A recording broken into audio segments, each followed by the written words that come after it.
2024년 파리올림픽이 성대하게 막을 내린 지 얼마 되지 않아 시민들과 관광객들 사이에서는 충격적인 이야기가 퍼져나갔어요. 개막식 날 예상치 못한 폭우가 파리 전역에 내리쳐 하수구가 넘쳐났고 그로 인해 약 600만 마리에 달하는 쥐들이 지하에서 거리로 쏟아져 나왔어요. 고양이만 한 크기의 쥐들이 파리 시내 곳곳에서 목격되었고 레스토랑과 바에서 음식을 찾는 쥐들이 사람들의 식탁에 나타나는 장면은 그야말로 혼돈 그 자체였어요. 사실 파리는 세계에서 가장 많은 쥐가 서식하는 곳 중 하나예요. 쥐는 수도 인구 220만 명의 주민보다 2배 이상 많으니까요. 수백만 명의 스포츠 팬들과 관광객들이 몰려든 도시 한가운데에서 벌어진 이 사건은 순식간에 전 세계 언론의 헤드라인을 장식했어요. 이 과정에서 파리는 그 화려한 겉모습과는 달리 치명적인 환경 문제를 드러내 보이게 되었어요.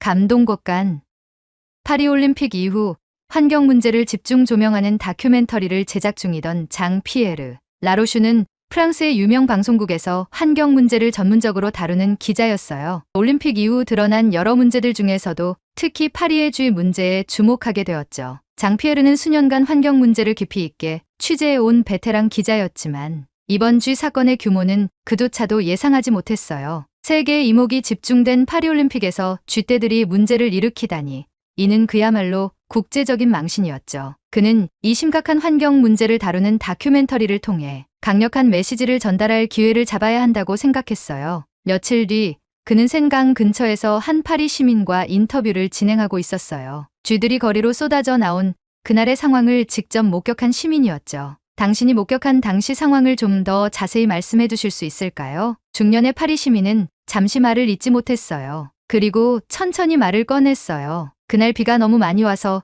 가게 문을 닫고 집에 가려 했는데 갑자기 발밑에서 무언가가 움직였어요. 처음엔 그냥 고양이인 줄 알았어요. 그런데 자세히 보니 쥐더군요. 그 크기를 보고는 정말 놀랐죠. 고양이만 한 쥐가 무리를 지어 다니고 있었어요. 무리를 지어 다녔다고요? 장 피에르는 의아한 표정을 지으며 되물었어요. 그렇죠. 혼자 다니는 게 아니에요. 여러 마리가 몰려서 음식을 찾으려고 주변을 기웃거리고 있었어요. 레스토랑 손님들도 다들 기겁했죠. 그런데 파리 시민들은 그저 익숙하다는 듯 무시하더라고요. 이 인터뷰는 장 피에르에게 큰 충격을 주었어요. 파리라는 도시에서 환경 문제는 항상 있었지만 이렇게까지 심각한 문제로 번질이라고는 생각지 못했던 거예요. 그날 밤 장 피에르는 자신의 집에서 다큐멘터리의 구성을 다시 정리하고 있었어요. 그는 파리뿐만 아니라 다른 주요 도시들의 환경 문제도 함께 조사해야겠다고 결심했어요. 그렇게 해야 문제의 근본 원인과 해결책을 보다 명확히 알 수 있을 것 같았어요. 며칠 뒤 그는 오랜만에 한국에서 온 대학 동기 김성우와 저녁 식사 약속을 잡았어요. 성우는 대학 시절 함께 환경 정책을 공부한 친구로 현재는 서울에서 환경 관련 사업을 운영하고 있었어요. 성우와 만난 자리에서 자연스럽게 파리에서 벌어진 쥐 사건에 대한 이야기가 나왔어요. 성우, 파리에서 쥐들이 거리를 점령했어. 올림픽 기간 동안 폭우가 쏟아져서 하수구에서 쥐들이 다 튀어나온 거야. 고양이만 한 쥐들이 말이야. 진짜 장난 아니더라니까. 장 피에르는 피곤한 목소리로 말했어요. 성우는 웃으며 진짜 고양이만 한 쥐라니 상상도 안 된다. 파리에서 그런 일이 벌어졌다는 게 정말 충격적이네. 근데 쥐가 그렇게까지 많아진 이유가 뭐야? 장 피에르는 한숨을 쉬며 대답했어요. 뭐 여러 이유가 있겠지. 쓰레기 관리 문제도 그렇고 낡은 하수 시스템 때문이기도 하고. 근데 이번 폭우가 결정적이었어. 평소에도 쥐들이 많았는데 이번엔 정말 감당이 안 될 정도였어. 성우는 고개를 끄덕이며 말했어요. 한국에서는 그런 문제는 좀 덜한 편이야. 나 같아도 쥐를 언제 봤는지 기억도 안 나는걸? 아마도 한국에서는 쓰레기 분리수거를 철저히 하고 특히 음식물 쓰레기는 아주 엄격하게 관리하기에 그러지 않을까? 음식물 쓰레기는 그냥 버리는 게 아니라 가정마다 무게를 재서 비용을 부과해. 그러니까 사람들이 음식물 쓰레기를 줄이려고 노력할 수밖에 없어. 그 덕분에 음식물 쓰레기 문제, 쥐 문제도 자연스럽게 해결되는 편이지. 장 피에르는 놀라운 표정으로 성우를 쳐다봤어요. 한국에서는 그렇게 철저하게 관리하는구나. 음식물 쓰레기를 무게로 측정해서 비용을 매긴다는 건 처음 들어봐. 성우는 웃으며 말했어요. 그렇지. 처음 들으면 놀랄 거야. 우리나라에선 그렇게 해야만 사람들이 음식물 쓰레기를 줄이려고 하니까. 또 음식물 쓰레기는 따로 모아서 재활용을 많이 해. 돼지 사료로 쓰거나 비료로 만드는 식이지. 장피에르는 머릿속에서 빠르게 계산이 돌아갔어요. 이거다. 한국으로 가서 이 시스템을 직접 취재해보면 파리와 비교해서 중요한 메시지를 전달할 수 있겠어. 그는 성우의 말을 듣고 깊은 생각에 잠겼어요. 그동안 취재한 다른 나라들에서도 비슷한 문제는 있었지만 이렇게 철저하게 관리하는 사례는 드물었어요. 성우, 너 말 듣다 보니까 한국 가서 직접 그 시스템을 취재하고 싶어졌어. 한국의 환경관리 시스템을 다큐멘터리에 넣으면 굉장히 좋은 비교가 될 것 같아. 혹시 도움 좀 받을 수 있을까? 성우는 흔쾌히 고개를 끄덕였어요. 당연하지. 한국에 오면 내가 환경미화 관련 공무원도 소개해 줄 수 있어. 서울시에서는 꽤 체계적으로 관리하고 있으니까 분명 좋은 취재 자료가 될 거야. 이 대화 이후 장피에르는 다큐멘터리의 방향을 한국의 환경 관리 시스템과 비교하는 쪽으로 설정하기로 마음먹었어요. 파리에서 배울 점이 한국에 있을지도 몰라. 그렇게 그는 새로운 목표를 향해 한 걸음 더 나아갔어요. 며칠 뒤 장피에르는 급히 한국행 비행기 티켓을 예약했어요. 파리에서 벌어진 쥐 문제를 해결하기 위해 다른 나라들의 사례를 조사하던 중 확실히 한국이 환경 관리 면에서 세계적으로 뛰어난 성과를 거두고 있었고 한국에 가서 직접 제 눈으로 봐야겠다는 확신이 들었습니다. 특히 RFID 기반의 음식물 쓰레기 종량제가 다른 나라에서는 찾아보기 힘든 독창적인 제도라는 점이 그를 한국으로 이끌었어요. 이 시스템은 음식물 쓰레기 배출을 실시간으로 관리하고 감량하는 데 큰 효과를 보고 있다는 점에서 매우 흥미로웠죠. 비행기에서 내리자마자 그는 서울의 공기가 다르게 느껴졌어요. 생각보다 깨끗하잖아. 그는 공항에서 나와 서울 도심으로 향하는 차 안에서 창밖을 바라보며 혼잣말을 했어요. 파리에서 보았던 오래된 건물과 쓰레기로 가득 찬 거리는 전혀 찾아볼 수 없었어요. 현대적인 빌딩들이 세련되게 늘어서 있었고 거리는 정돈된 느낌을 주었죠. 이게 바로 서울인가? 예상보다 더 발전했잖아. 역시 거리마다 깨끗하고 산뜻하다. 다음날 장피에르는 오랜 친구 김성우의 소개로 서울시 환경파트에서 일하는 김민재 담당 공무원을 만났어요. 민재는 서울시에서 10년 넘게 일해온 환경 전문가로 서울의 쓰레기 처리와 환경보호 정책을 전반적으로 관리하고 있었어요. 어서 오세요. 장피에르 씨. 서울까지 먼 길 오시느라 고생 많으셨습니다. 민재가 반갑게 인사를 건넸어요. 초대해 주셔서 감사합니다. 김민재 씨. 한국의 환경관리 시스템에 대해 많이 듣긴 했지만 직접 보고 배울 기회를 주셔서 기쁘네요. 장피에르는 민재와 악수를 나누며 웃었어요. 민재는 그를 데리고 서울 곳곳을 둘러보며 환경미화 시스템을 설명하기 시작했어요. 그들이 처음 방문한 곳은 서울의 대형 음식물 쓰레기 처리 시설이었어요. 이곳에서 RFID 음식물 쓰레기 종량제가 어떻게 운영되는지 직접 볼 수 있었죠. 보시다시피 이 시스템은 단순히 쓰레기를 버리는 게 아니라 디지털 기술을 통해 배출량을 실시간으로 관리합니다.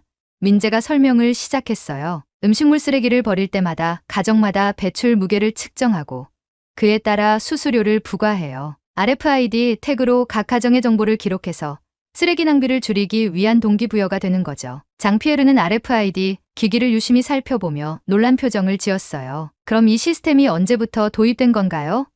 다른 도시에서는 본 적이 없는 방식이네요. 민재는 고개를 끄덕이며 설명을 이어갔어요. 2013년에 처음 도입되었고 지금은 서울을 포함한 전국의 176개 지자체에서 운영 중이에요. 특히 공동주택의 55%가 이 방식을 사용하고 있죠. RFID 시스템을 통해 매일 수집된 데이터는 실시간으로 한국환경공단의 관리 시스템으로 전송돼서 각 지자체에서 정책 자료로도 활용되고 있습니다. 장피에르는 감탄을 감추지 못하며 다시 질문했어요. 그러니까 이 시스템 덕분에 음식물 쓰레기가 줄어들었다는 거군요. 구체적으로 얼마나 감량이 되었나요? 민재는 미소 지으며 대답했어요. RFID 종량제를 도입한 후로 음식물 쓰레기는 평균 36%나 감량됐습니다. 다른 방식들에 비해 이 시스템이 훨씬 효과적이에요. 가정에서 음식물 쓰레기 배출 시 무게와 그에 따른 비용을 즉시 확인할 수 있으니 사람들이 자연스럽게 음식물 낭비를 줄이게 되죠. 장피에르는 머릿속에서 파리의 상황과 서울의 이 체계를 빠르게 비교했어요. 파리에서는 쓰레기 관리가 느슨하고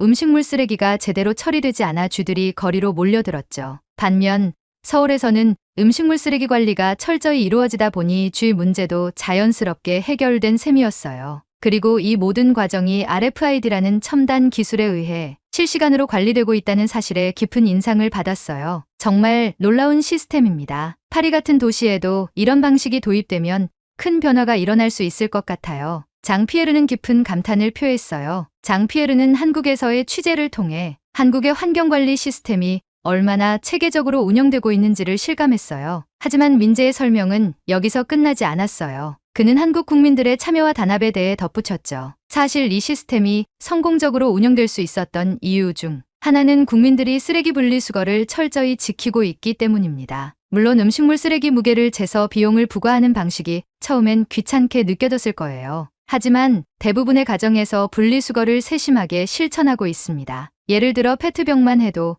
일반 페트병과 투명 페트병을 구분해서 버리거나 페트병에서 비닐 라벨을 분리한 후에 배출하는 경우가 많아요. 장 피에르는 감탄한 표정으로 울었어요. 그런 작은 디테일까지도 국민들이 지키고 있다는 말씀이시군요. 민재는 고개를 끄덕였어요. 그렇죠. 한국에서는 국민들의 단결력이 큰 역할을 해요. 모두가 함께해야 한다는 책임감이 강한 편이거든요. 이런 단결력이 없었다면 이 시스템이 이렇게 성공적으로 자리 잡기는 어려웠을 겁니다. 국민 개개인이 이런 시스템을 철저하게 지키지 않으면 아무리 좋은 기술이나 정책이 있어도 소용이 없으니까요. 장 피에르는 한국의 이런 단결성과 체계적인 시스템에 큰 감동을 받았어요. 음식물 쓰레기를 이렇게 체계적으로 관리하다니 정말 놀랍습니다. 파리와는 완전히 다른 모습이에요. 파리에서도 이런 시스템을 도입하면 많은 문제를 해결할 수 있을 것 같아요. 그는 다시 한번 깊은 감탄을 숨기지 못했어요. 그러나 한편으로는 걱정도 되기 시작했어요. 그는 잠시 생각에 잠긴 후 솔직하게 자신의 고민을 털어놓았어요. 하지만 한 가지 걱정이 있네요. 프랑스에서는 이런 시스템이 과연 똑같이 잘 적용될 수 있을까요? 한국에서는 국민들이 자발적으로 단결하고 서로를 배려하며 분리수거를 잘 지키고 있지만 파리 시민들이 과연 이런 방식에 잘 따라줄지 걱정이 됩니다. 프랑스에서는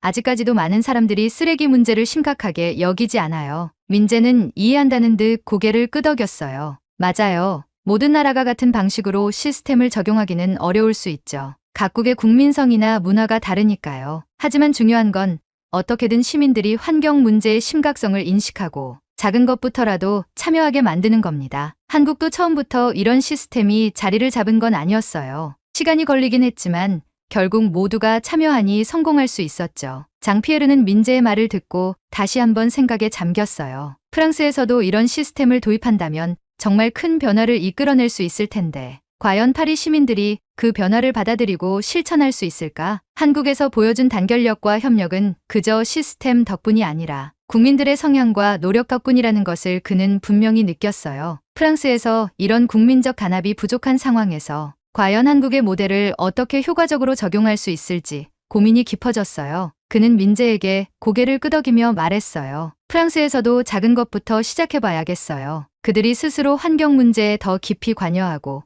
책임감을 느끼도록 이끄는 것이 중요할 것 같습니다. 한국에서 이뤄낸 변화가 파리에서도 가능하길 바라봅니다. 장 피에르는 이 모든 자료를 토대로 다큐멘터리에 강력한 메시지를 담을 계획을 세웠어요. 한국의 시스템을 파리와 비교하는 것만으로도 강한 메시지를 전달할 수 있겠어. 그는 다짐했어요. 그러나 그만큼 국민들의 참여가 중요한 요소라는 것도 깨달았어요. 그는 한국에서 배운 모든 것을 프랑스에 적용하고 싶었지만 동시에 파리 시민들이 이 시스템을 어떻게 받아들일지, 과연 그들도 환경보호에 동참할 의지가 있는지 걱정이 들었어요. 그렇지만 이 다큐멘터리를 통해 시민들에게 경각심을 심어줄 수 있다면 작은 변화가 시작될 수 있을 거라는 희망도 품었어요. 아무리 기술이 뛰어나도 결국은 사람들이 움직여야 변화를 만들 수 있겠지. 그는 다짐하며 이 다큐멘터리가 파리와 세계 다른 도시들에게 중요한 변화를 가져다 주길 간절히 바랐어요. 장 피에르는 한국에서의 취재를 마치고 다시 파리로 돌아가는 비행기에서 깊은 생각에 잠겼어요. 한국에서 본 RFID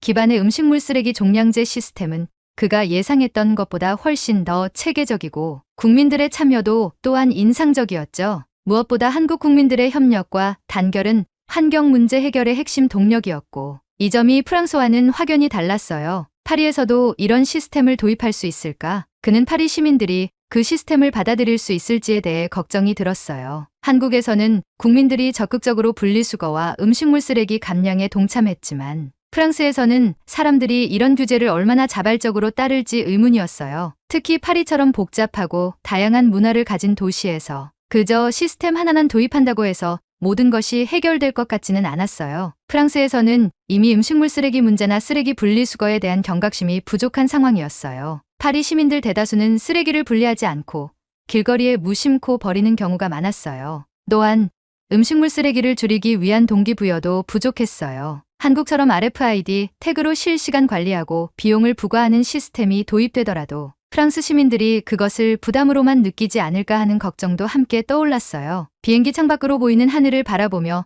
장피에르는 혼자 중얼거렸어요. 기술만으로는 안 될지도 몰라. 결국 사람들의 마음을 바꿔야 하는데 그게 가능할까? 파리에 도착한 후 그는 파리 시청과 인터뷰 일정을 잡고 프랑스의 환경 정책 담당자들을 만나 이야기를 나누기로 했어요. 하지만 그들의 반응은 기대했던 것과 달랐어요. 담당자들은 파리 올림픽이 끝난 후에야 환경 문제에 대한 심각성을 인식하기 시작한 듯했어요. 특히 쥐 문제와 쓰레기 관리 부실로 인한 도시 이미지 손상이 그들에게 큰 충격으로 다가왔지만 그들의 대응은 여전히 느리고 신중했죠. 장피에르는 프랑스 환경부서의 에밀 리샤르 국장을 인터뷰하기 위해 그의 사무실을 찾았어요. 리샤르 국장은 파리 올림픽 이후 발생한 쥐 문제에 대해 긴급 대책을 마련하긴 했지만 쓰레기 문제에 대해서는 상대적으로 미온적인 태도를 보이고 있었어요. 장피에르 씨, 우리는 쓰레기 문제를 해결하기 위해 몇 가지 대책을 마련 중입니다. 하지만 한국에서 적용하는 RFID 시스템은 다소 부담스럽다고 생각해요. 프랑스 국민들이 그런 식으로 매일매일 쓰레기를 관리하는 걸 받아들일 수 있을지 의문입니다. 또 프랑스는 각 지역마다 문화도 다르고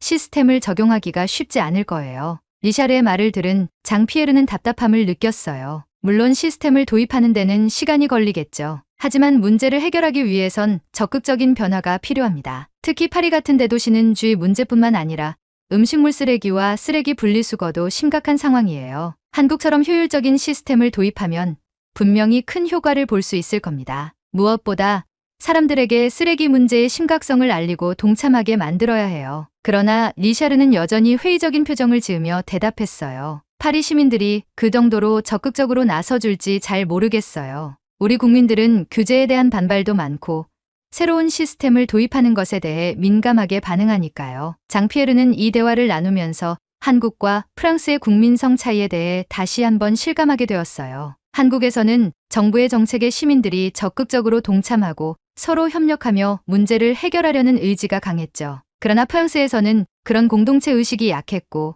새로운 규제나 제도에 대한 반발이 클 가능성이 높았어요. 프랑스 국민들은 자율성과 개인의 자유를 중요시하는 경향이 강하기 때문에 정부 주도로 모든 것을 통제하는 방식이 반발을 불러일으킬 수 있었죠. 그는 비록 회의적인 반응이 돌아왔지만 포기할 수 없었어요. 장피에르는 한국에서 배운 교훈을 프랑스에 어떻게 적용할 수 있을지 계속해서 고민했어요. 그는 다큐멘터리의 방향을 조금 더 구체화하기로 마음먹었어요. 단순히 한국의 성공 사례를 보여주는 것만으로는 부족했죠. 파리와 다른 대도시들에서도 작은 변화부터 시작할 수 있다는 가능성을 제시해야 했어요. 결국 중요한 건 사람들의 인식이 바뀌는 거야. 그는 혼잣말로 말했어요. 사람들이 먼저 깨닫고 행동해야지. 아무리 좋은 시스템이라도 사람들의 마음이 바뀌지 않으면 그건 그냥 기계일 뿐이야. 그날 저녁 장피에르는 한국에서 촬영한 자료들을 검토하며 다큐멘터리의 마지막 장면을 떠올렸어요. 파리 시민들도 변할 수 있을까라는 질문을 던지며 다큐멘터리를 끝맺는다면